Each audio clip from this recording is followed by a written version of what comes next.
2021 is the year to write your novel.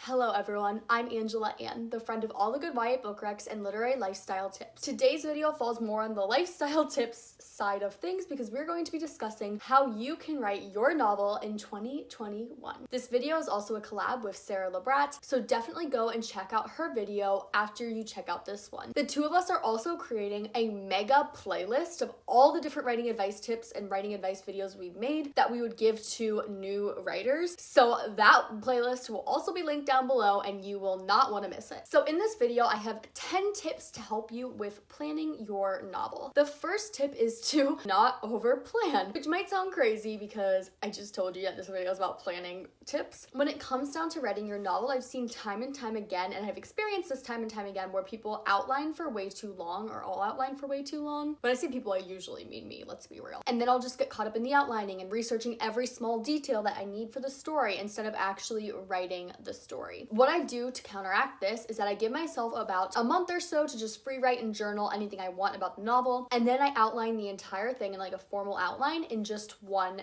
day. I'll upload my last outlining my novel in a day vlog that I did, or link it up there, or it'll be in the playlist, or it'll be somewhere that's easily accessible to you guys. I highly recommend trying to limit the amount of time you have to plan your novel. Not every small little minute detail, such as what they're eating at breakfast in chapter 6, needs to be planned out ahead of time. My second tip is to read Save the Cat Writes a Novel. So when I wrote my first draft of my first novel, I did not read any sort of writing advice books. I decided to outline it based on how I felt like it should be outlined. That was not a good call because I went and read Save the Cat Writes a Novel before my second draft, and it helped me just figure out the pacing of the novel and where different events should go, as well as how the character arcs intertwined with the plot. You don't necessarily need to read Save the Cat Writes a Novel. It's a very overhyped writing advice book and people have very controversial opinions about it. Some people love it, some people don't. Just find some sort of writing advice book that helps you, especially a plot heavy writing advice book when you're first starting out, because mastering the different points in the plot when you're starting out is really important. So now we're moving from those two planning tips into more tips that also deal with kind of time management. I actually believe, and this might be controversial, but a lot of writing a novel is just knowing how to manage your time. So the first thing I'm going to say is that you should schedule into your calendar when you're going to be writing. So I usually write right when I wake up, unless I'm going to the gym that day, then I'll write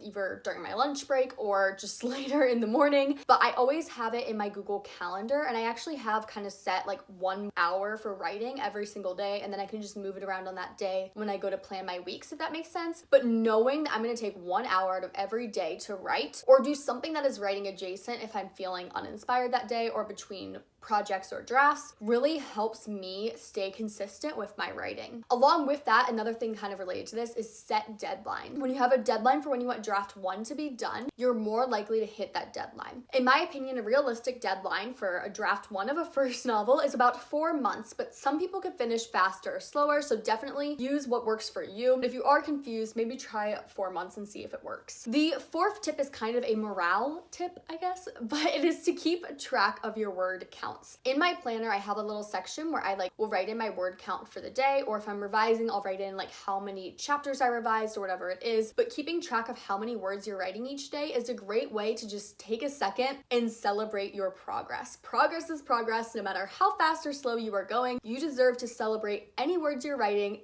every single day. Celebrate every single day. So that's just something that I do in order to celebrate. Maybe word tracking won't work for you, but just find something small to help you celebrate after each writing session so it feels good. Tip number 5 is what I live my life by. Set monthly goals, which trickle down into weekly goals, which trickle down into daily goals. Sometimes I'll even set quarterly goals, which trickle down into monthly goals, weekly goals, and daily goals. This creates a system wherein you're not just setting a goal such as, oh, I'm gonna write a novel. No, you're setting a goal, maybe an annual goal. I'm gonna write my novel this year. Then you're breaking it down into what you're gonna have to do every single month. Maybe you wanna have the novel finished in 4 months, like I mentioned earlier. You know it's gonna be about 80,000 words. So your goal then is to write about 20,000 words each month for 4 months. Then you need to break it down into weeks. There's 4 weeks, right? So that means you need to write 5,000 words a week. Maybe you want to write 5 days a week. Then you need to write 1,000 words a day. 1,000 words a day for 5 days each week for 4 months, and you'll have an 80,000 word novel if I did my math right. Okay, I just checked and the math is right. Just make sure that you have smaller goals that support your bigger goal of writing your novel. If you are a planner or an over plotter like me, set a timer whenever you research something. A lot of times when I'm drafting, and even sometimes when I'm revising, I'll find that I feel the need to go and research some really small detail that I'm writing in that scene, and then I fall down the Google rabbit hole of searches. So what I do now is I'll set a timer for about 3 to 5 minutes, depending on what I'm searching and how important it is to the plot, and I'll see what I can find in 3 to 5 minutes. When the timer goes off, I go back to writing, and if I need to search more, I just make a note of that in my planner and search later in the day, but I keep moving on. This helps me from falling into the Google rabbit hole, and so just knowing what your distractions are and trying to place little limits, I guess, on them, such as setting a timer when you're researching, can be extremely helpful when writing your first novel. My 7th tip is for when you have writer's block, because it'll probably happen. Something that helps me whenever I have writer's block is to get away from the computer and write something in my journal. Sometimes when I'm writing in my journal, it's just, ugh,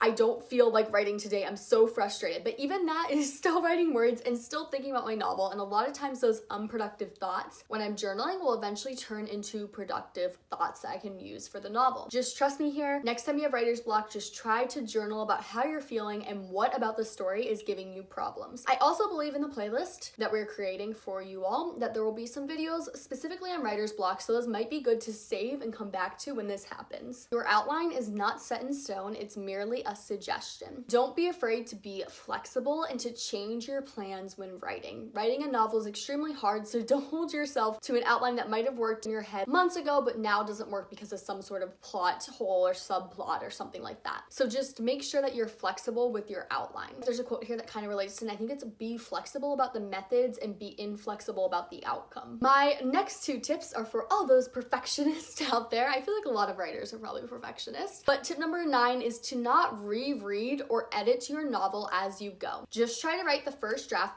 the entire way through. There's so many times when I want to reread a chapter, but I find that that's not really productive, and in fact can kind of discourage me from wanting to go on if I'm like, oh my gosh, this chapter sucks. Of course this sucks, because you're only seeing that one little piece and really micro focusing on the negatives. You're gonna have tons of revisions to go. Don't fret about small things that might not be right. Just write, move on, and don't look back or edit until you're done with the first draft. Tip 10 is something that I just think if I could tell myself one thing when I was writing my first draft, this would be it. It is that your first draft does not need to be perfect. It isn't going to be perfect, and that is a-okay. First drafts are not perfect. You are going to have to revise. That's just kind of how writing a novel works. You're not just gonna sit down and write a novel and then it's gonna be perfect and ready to be sent out to publishers. I mean, I don't know, maybe someone has done this before, but I have never heard of anyone who did this before. You're gonna have to go through revisions, and I don't say this to scare you or make it sound like it's gonna be a really scary process. I'm saying this because it's more of a reminder that you don't need to be perfect. Every word you write down doesn't need to be perfect. They just